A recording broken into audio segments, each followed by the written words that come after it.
You turn man back into dust and say, return, O children of men. For 1,000 years in your sight are like yesterday when it passes by, or as they watch in the night. It's just, that's how our life is. Our life is fleeting and very, very short, but God is eternal, from everlasting to everlasting. 1,000 years is like nothing to God. So you might live a long life, but you're still going to have to stand before a holy God on Judgment Day. Even if you live to be 100 years old, your life is nothing compared to the eternal God. You have swept them away like a flood. They fall asleep. In the morning, they are like grass which sprouts anew. In the morning, it flourishes and sprouts anew. Toward evening, it fades and withers away. And that is how our life is. It's just like a weed that comes up and lives for a little while. The sun cooks it and it's gone. Or like a vapor, the Bible talks about. Like a vapor, it appears for a little bit, it's gone. Vaporizes into nothing. That's how our life is. Our life is fleeting. Our life is short.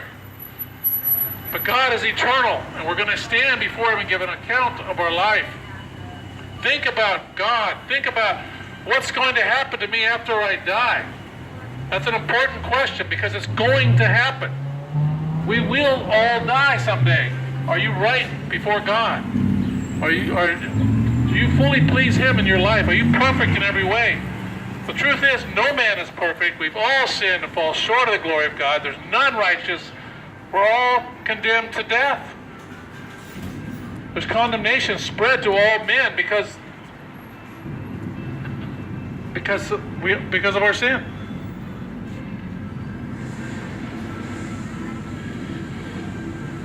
For we have been consumed by your anger, and by your wrath we have been dismayed. God's wrath was demonstrated to Israel, wandering in the wilderness many times because of lack of faith. That's the reason they had to wander for 40 years.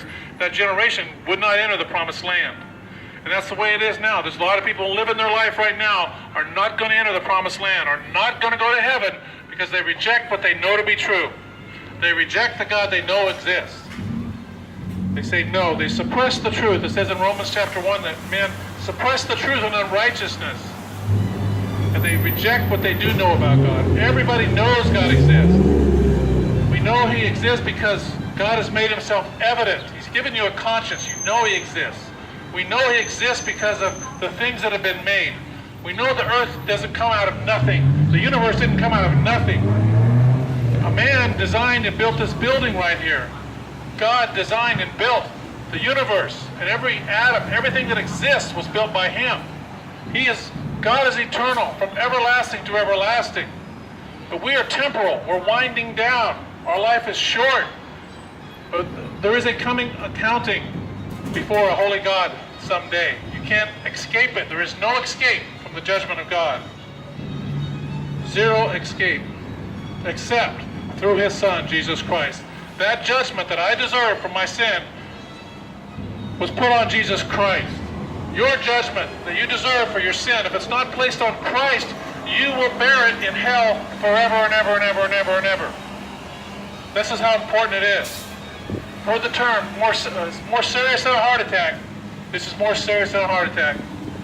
If you're not right before a holy God on Judgment Day, you'll be cast into the lake of fire where there will be weeping and gnashing of teeth.